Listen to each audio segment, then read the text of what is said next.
every Thanksgiving, my wife goes all out to feed our family. She's meticulous in the details.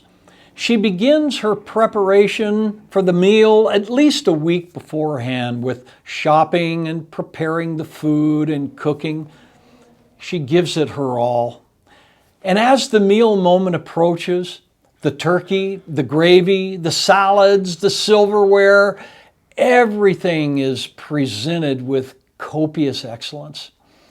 And after hours of sacrifice on her part, the family sits down and digs in. And within an hour, it's over. And all that's left is a mound of dirty dishes and a messy kitchen. But my wife, she does it year after year with absolute joy. And here's what I've noticed. Every good thing comes with a price tag.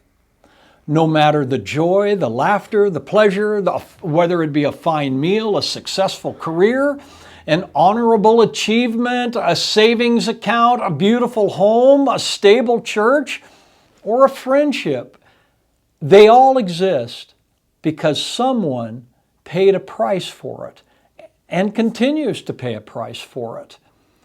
And often the enjoyment that fills the hearts of so many in turn has bled the resources of time and energy and physical strength, money and talent of a giver from resources that are perhaps already dry. And most often, the greater the achievement, the more costly the payment. To be sure, effective ministry is only completed by a human being who acts as a burnt offering, a life that has been fully given to God. And that life often will bear the name pastor. John writes, He, Jesus, laid down His life for us, and we ought to lay down our life for the brethren.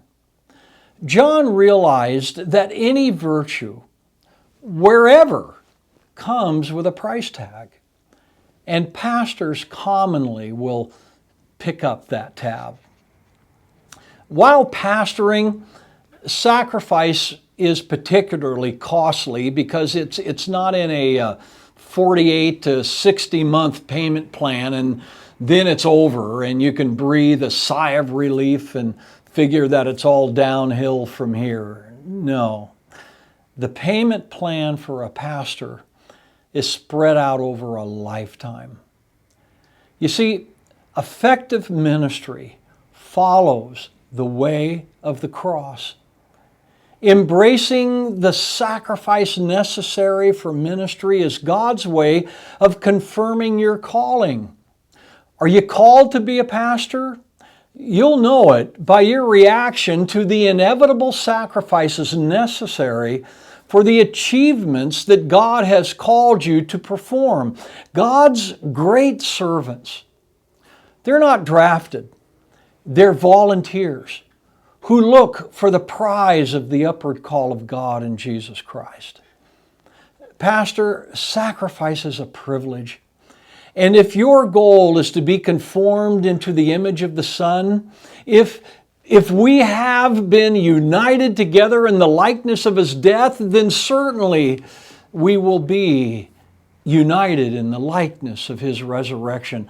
Paul's lifetime goal was to know Him and the power of His resurrection and the fellowship of His suffering, being conformed to His death, if by any means he may attain to the resurrection from the dead. Paul ties the knowledge of God to the fellowship of His suffering and the resurrection life to the conformity of His death. This is a daily occurrence for a pastor. This is his crucible of self-denial.